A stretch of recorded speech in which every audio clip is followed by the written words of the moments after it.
Hello everyone, welcome to Scholarly. विद्यार्थी मित्रांनो, scholarly मध्ये तुमचं स्वागत. कालच मला एक स्वप्न पडलं आणि आज मी तुमच्याशी बोलतीये. काय सांगता, डॉक्टर व्हायचं तुमचं स्वप्न आहे? अरे बापरे, स्वप्नातून घाबरून उठलात? स्वप्न स्वप्न स्वप्न अशी स्वप्न काय बाजारात मिळतात का हो विकत? नाही मिळत. नाही मिळतात. आपल्या पाठामध्ये असा स्वप्न विकणारा एक माणूस आहे. आजचा आपला घटक तोच आहे. इयत्ता 7वीच्या मराठीच्या पाठ्यपुस्तकातून आपण एक पाठ आज बघणार आहोत, स्वप्न विकणारा माणूस. तर हा अतिशय सुंदर पाठ आहे. त्यातून मिळणारा संदेशही खूप सुंदर आहे. त्यामुळे हा व्हिडिओ शेवटपर्यंत पाहायला विसरू नका. आणि अजून सबस्क्राइब केलं नसेल तर आता सबस्क्राइब करा. स्कॉलरली एनहान्स द लर्निंग या चॅनलला आधी सबस्क्राइब केला असेल तर खूप खूप धन्यवाद. चला तर मग पाहूयात स्वप्न विकणारा माणूस. ही पाठ दुसरा, स्वप्न विकणारा माणूस. लेखक आहेत अशोक कोतवाल. लेखकांचा परिचय पाहूया. जन्म 1961 साली झालेला आहे. त्यांनी लिहिलेले मौनातील पडझड, कुणीच कसे बोलत नाही हे कविता संग्रह प्रसिद्ध आहेत. प्रार्थनेची घंटा, सावलीचं घड्याळ हे त्यांनी लिहिलेले ललित लेख संग्रह प्रसिद्ध आहेत. त्याचबरोबर घेऊया गिरकी हा बाल कविता संग्रह त्यांचा प्रसिद्ध आहे. हा पाठ जो आहे स्वप्न विकणारा माणूस हा कशाबद्दल आहे तर प्रत्येक मनुष्य आपली स्वप्न पूर्ण करण्यासाठी सतत धडपडत असतो. स्वहिताबरोबरच समाजाच्या उपयोगी पडणारी व उदात्त हेतू असणारी स्वप्ने पाहावीत असा संदेश या पाठातून लेखकांनी दिला आहे. प्रस्तुत पाठ हा सावलीचं घड्याळ या ललित लेख संग्रहातून घेतलेला आहे. चला तर मग पाहूयात प्रत्यक्ष हा पाठ. माणसाला स्वप्न बघता आली पाहिजेत. नुसतीच बघता आली पाहिजेत असं नाही, तर ती पूर्ण कशी होतील याचा विचार करता आला पाहिजे. असं आपणच नाही तर आपल्यापेक्षा श्रेष्ठ असे सगळेच लोक म्हणत असतात. आता स्वप्नही निर्माण करावी लागतात की ती उत्पन्न होतात हे आपल्याला माहीत नाही. स्वप्नांविषयी लोक काय काय बोलतात. कुणी कुणी तर स्वप्नांना भलतंच तुच्छ लेखतात. भलती सलती स्वप्न पाहू नकोस असा सल्लाही देतात. माझं तर म्हणणं असं आहे, ज्याला स्वप्न बघता येत नाही तो माणूसच नाही. जे स्वप्न आपल्याला समृद्ध करतं ते बघण्यासाठी संवेदनशील मन असावं लागतं. ज्यांच्याकडे असं तीव्र संवेदनशील मन असतं ती माणसं आपल्या स्वप्नपूर्तीसाठी वाटेल ते करतात. इतरांपासून आपल्याला वेगळं करतात. स्वतः काहीतरी आदर्श बनून ते वावरतात, नाहीतर इतरांना आदर्श बनवतात. पण अशा संवेदनशीलतेचा अभाव असणारी माणसं अधांतरीच तरंगत राहतात. नाधड इकडे नाधड तिकडे अशीच त्यांची अवस्था असते. लोक तिलाच स्वप्नाळू वृत्ती म्हणत असावेत. बिना ध्यास नि बिना धडपडीशिवाय असलेली ही स्वप्नाळू वृत्ती तशी घातकच नाही का? बालपणी आम्हाला स्वप्नांचा खरा अर्थही काही कळत नव्हता, पण स्वप्न या शब्दाशी आमचा परिचय झालेला होता. आता या पाठामध्ये सुरुवातीलाच लेखक आपल्याला स्वप्नांविषयी माहिती सांगतात की माणसाला स्वप्न बघता आली पाहिजेत. आपण स्वप्न पाहत असतो. खरं तर स्वप्नांचे अनेक प्रकार आहेत. नुसतीच स्वप्न बघता आली पाहिजेत असं नाही, तर ती पूर्ण कशी होतील याचा विचारसुद्धा आपल्याला करता आला पाहिजे. असं अनेक जण आपल्या आसपासची लोक, श्रेष्ठ लोक आपल्याला सांगत असतात, म्हणत असतात. परंतु स्वप्न ही नेमकी निर्माण होतात की उत्पन्न होतात, निर्माण करावी लागतात हे काही आपल्याला माहीत नसतं.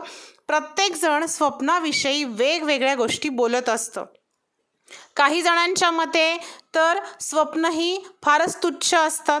काही जण स्वप्नांना तुच्छ लेखतात आणि खुशाल म्हणतात की भलती सलती स्वप्न पाहू नकोस. पण लेखक म्हणतात की ज्याला स्वप्न बघता येत नाही तो माणूसच नाही. प्रत्येकाला स्वप्न बघता आलं पाहिजे. पण स्वप्न कोणतं बघावं तर असं स्वप्न आपण पाहावं जे आपल्याला समृद्ध करतं आणि जे बघण्यासाठी संवेदनशील मन असावं लागतं. खरं आहे, स्वप्न काही सगळीच लोक बघू शकत नाहीत.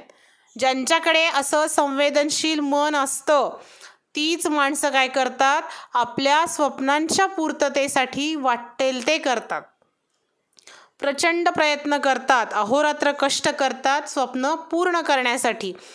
आणखी काय करतात, इतरांपासून स्वतःला ते वेगळं करतात, स्वतः काहीतरी आदर्श बनून तरी ते राहतात किंवा इतरांना तरी ते आदर्श बनवतात.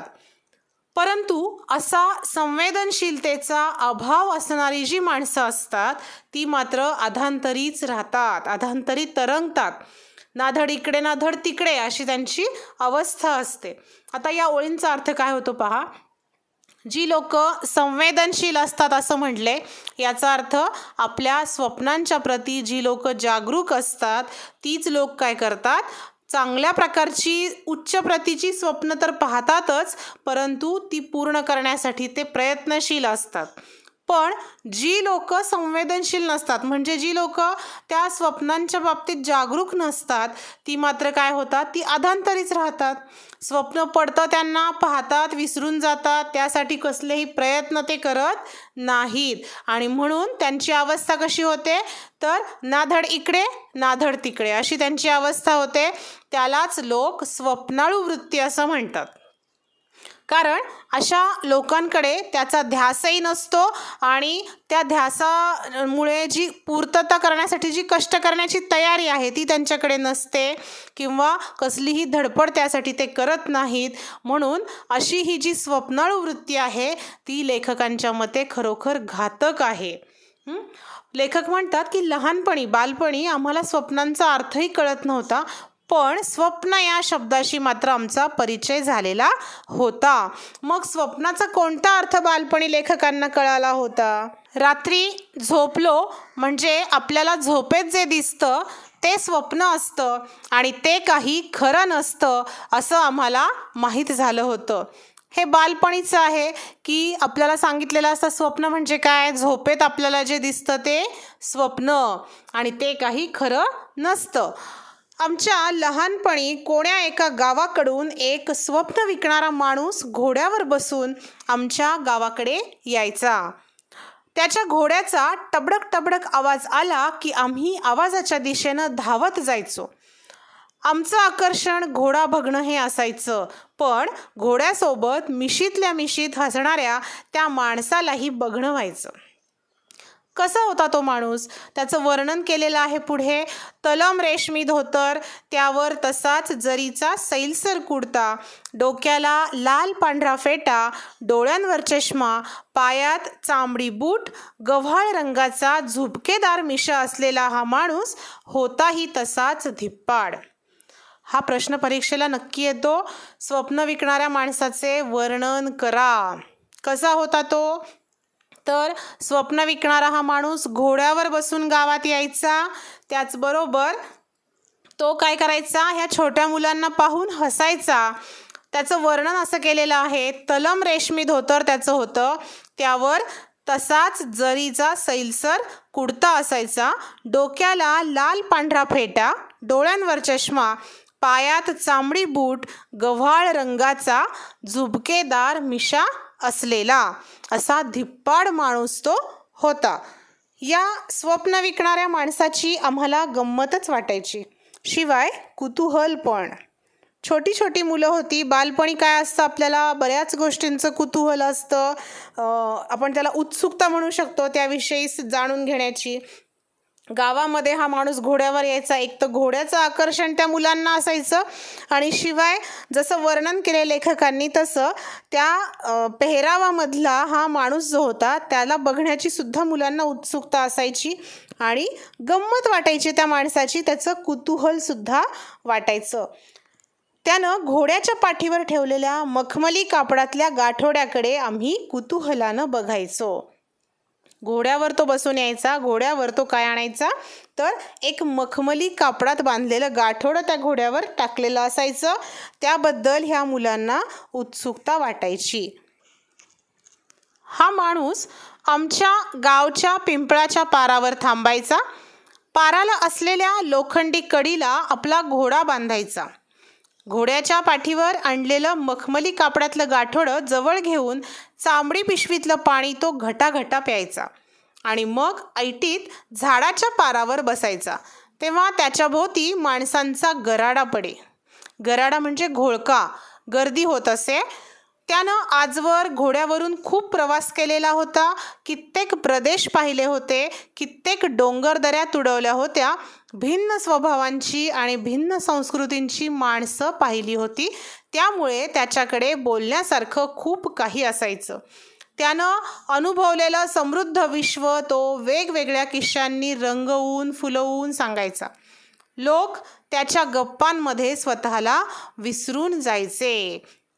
मग त्या मखमली कापडाचं जे गाठोडं होतं, त्या गाठोड्यामध्ये काय आणत असेल तो, याची उत्सुकता त्या मुलांना असायची.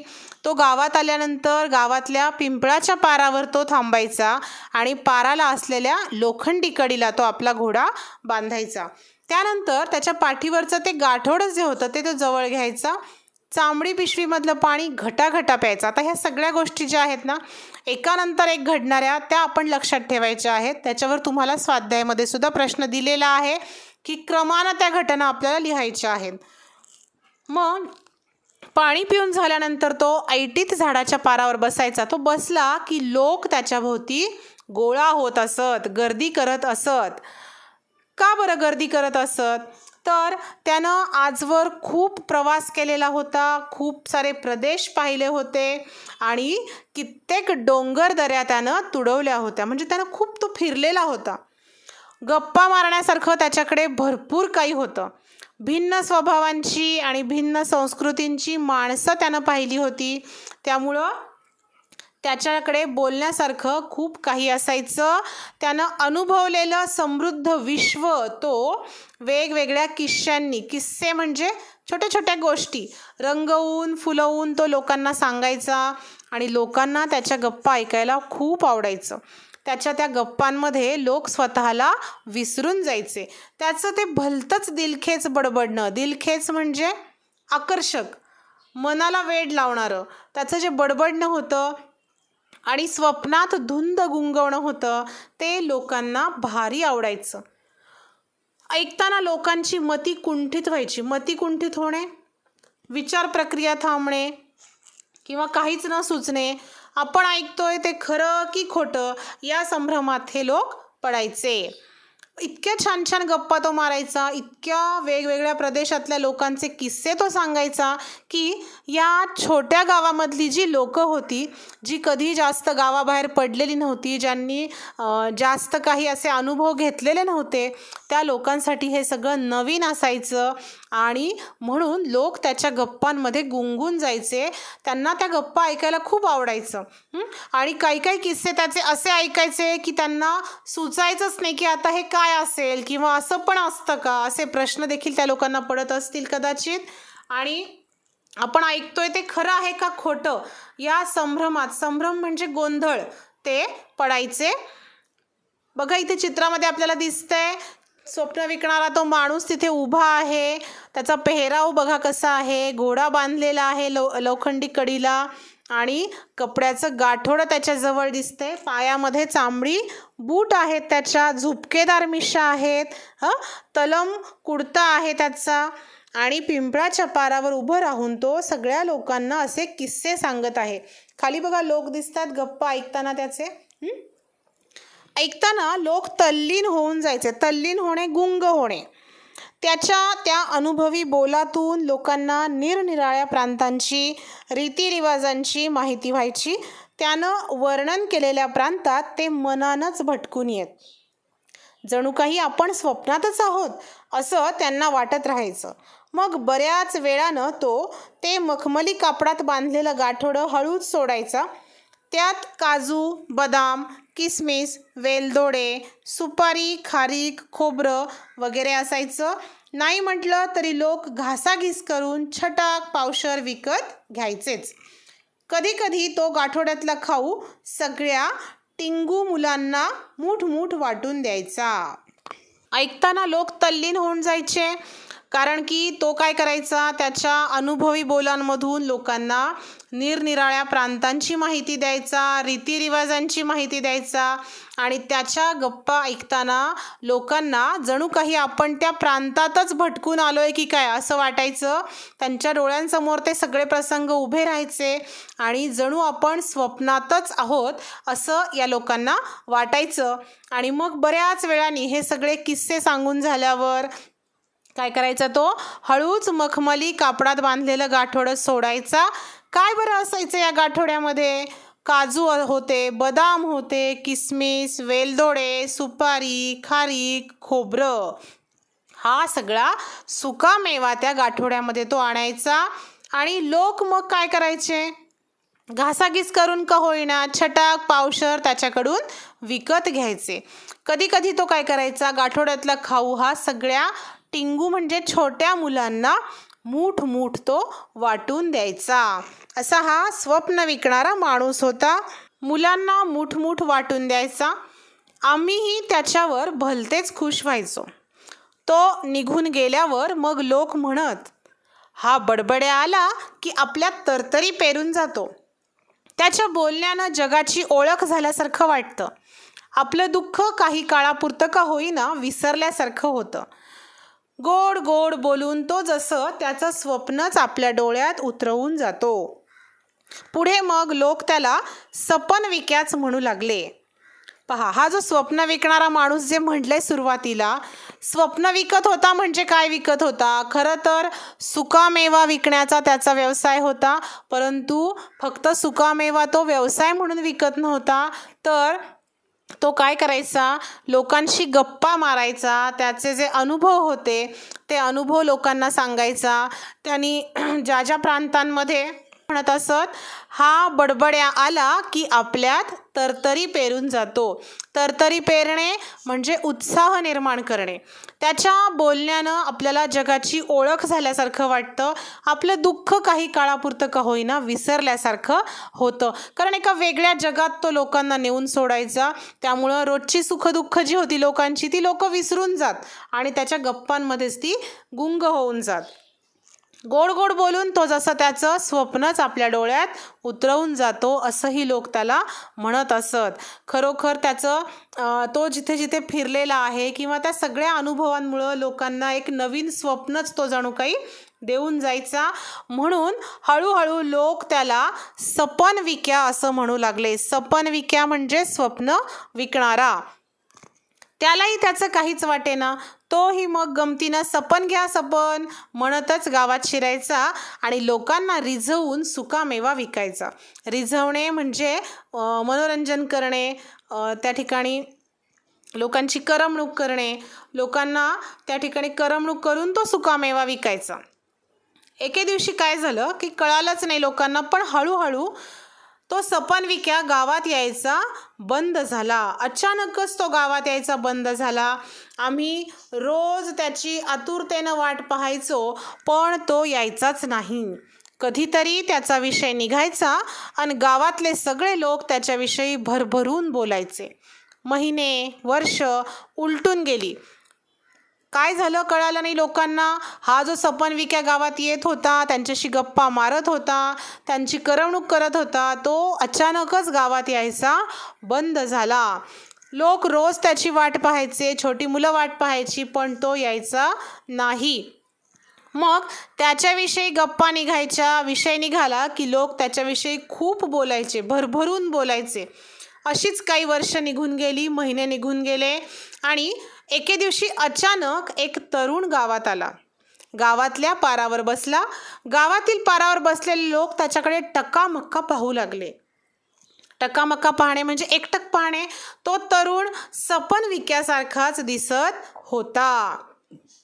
तोच चेहरा, तीच अंगकाठी, जणू सपन विक्याच गावात आला होता. काय झालं की तो गावात यायचा बंद झाला. मग काही वर्ष लोटली आणि अचानक एके दिवशी त्याच्यासारखाच दिसणारा एक तरुण गावात आला आणि त्याच पारावर तो जाऊन बसला जिथे सपन विक्या बसत असे. अगदी चेहरा, अंगकाठी सगळी सपन विक्यासारखीच होती. लोकांना वाटलं सपन विक्याच गावात आला. आम्ही सगळी मुलं पाराजवळ जमलो. आमच्या गावातल्या सगळ्यात वृद्ध तात्यांनी त्याला विचारलं, कोण रे बाबा तू, कुठून आलास? तो म्हणाला, मी तुमच्या सपन विक्याचा मुलगा. गुडघेदुखीच्या त्रासामुळे बाबा बऱ्याच वर्षांपासून गावोगावी जाऊ शकत नाहीत. पण खरं सांगू का, गावात जाणं, तिथल्या लोकांना एकत्र जमवणं, त्यांच्याशी बोलण्यासाठी सुकामेवा विकणं हे केवळ बाबांचं एक निमित्त होतं. त्यातून त्यांना खूप आनंद मिळत असे. आपले अनुभव, आपल्या जवळचं ज्ञान इतरांना सांगावं, दुसऱ्यांना आनंद द्यावा, असं माझ्या वडिलांचं स्वप्न होतं. लोकांची सेवा करण्याचा त्यांचा हा मार्ग मला खूप खूप आवडला.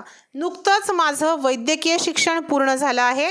गावोगावी जाऊन वृद्ध आजारी लोकांची सेवा करायची असं मी मनोमन ठरवलं आहे. बाबांचं हे स्वप्न पूर्ण करण्यासाठीच मी तुमच्या गावात आलो आहे. मग सपन विक्यासारखाच दिसणारा हा तरुण खरं तर कोण होता? तर तो खरोखर सपन विक्याचाच मुलगा होता. तो म्हणाला की मी तुमच्या सपन विक्याचा मुलगा. का बरं सपन विक्या गावात येत नव्हता? कारण गुडघेदुखीच्या त्रासामुळे बऱ्याच वर्षांपासून तो गावोगावी जाऊ शकत नव्हता. त्याचा मुलगा सांगतो की खरं तर गावात जाणं, तिथल्या लोकांना एकत्र जमवणं आणि त्यांच्याशी बोलण्यासाठी सुकामेवा विकणं हे केवळ बाबांचं एक निमित्त होतं. तर खरं काय होतं? कारण ह्या सगळ्या गप्पांमधून त्या लोकांना वेगवेगळ्या गोष्टी सांगून त्यातून त्यांना खूप आनंद मिळत असे. आपले अनुभव, आपल्याजवळचं ज्ञान इतरांना सांगावं, दुसऱ्यांना आनंद द्यावा, असं माझ्या वडिलांचं स्वप्न होतं. लोकांची सेवा करण्याचा त्यांचा हा मार्ग मला खूप खूप आवडला. नुकतंच माझं वैद्यकीय शिक्षण पूर्ण झालं आहे. गावोगावी जाऊन वृद्ध आजारी लोकांची सेवा करायची असं मी मनोमन ठरवलं आहे. अगदी सपन विक्याप्रमाणेच या सर्व लोकांची सेवा करायची असं त्याच्या मुलानं ठरवलं होतं. त्याचं वैद्यकीय शिक्षण पूर्ण झालं होतं, अर्थात तो डॉक्टर झालेला होता आणि आपल्या वडिलांचं स्वप्न पूर्ण करण्यासाठीच तो त्या गावात आलेला होता. त्याचा आवाज, बोलण्याची ढब, हसणं आम्हाला सपन विक्याची तीव्र आठवण देऊन गेलं. आम्ही सगळे गहिवरून गेलो. काय बोलावं हे कोणालाच समजेना. असंही स्वप्न असतं? एखादा माणूस असंही स्वप्न पाहू शकतो? हे नव्यानंच आम्हाला उमगलं होतं. ढब असा शब्द आलेला आहे. बोलण्याची ढब म्हणजे पद्धत. त्यानंतर गहिवरून जाणे म्हणजे भरून येणे. त्याचबरोबर उमगणे म्हणजे समजणे. या पद्धतीनं हा स्वप्न विकणारा माणूस काय करत असे? गावोगावी फिरून तिथल्या लोकांशी तो गप्पा मारत असे आणि त्याचं जे जग होतं, अनुभवांनी समृद्ध असं जग तो सर्व लोकांसाठी खुलं करत असे. त्यांना वेगवेगळ्या प्रांतांची, तिथल्या रीतिरिवाजांची माहिती देत असे आणि काही काळ का होईना पण त्या लोकांना त्यांच्या दुःखाचा विसर पाडायला लावत असे. तर असा हा पाठ आहे, स्वप्न विकणारा माणूस. आपण काय घ्यावं या पाठातून? तर आपण ही स्वप्न पाहावीत, उच्च दर्जाची स्वप्न आपण पाहावीत, ती पूर्ण करण्यासाठी आपण प्रयत्नशीलही असावं. त्याचबरोबर या स्वप्नांची पूर्तता करत असताना किंवा त्यासाठी प्रयत्न करत असताना आपल्याकडून समाजाची जी काय सेवा घडेल ती आपण जरूर करावी किंवा हे सर्व आपण सेवाभावी वृत्तीनं करावं, असा सुंदर संदेश आपल्याला या पाठामधून मिळतो. विद्यार्थी मित्रांनो, तुम्हाला आजचा हा व्हिडिओ कसा वाटला हे आम्हाला कमेंट्स करून नक्की कळवा आणि येणारे व्हिडिओज पाहण्यासाठी आजच सबस्क्राईब करा स्कॉलरली एनहान्स द लर्निंग या चॅनलला. तोपर्यंत take care and bye bye.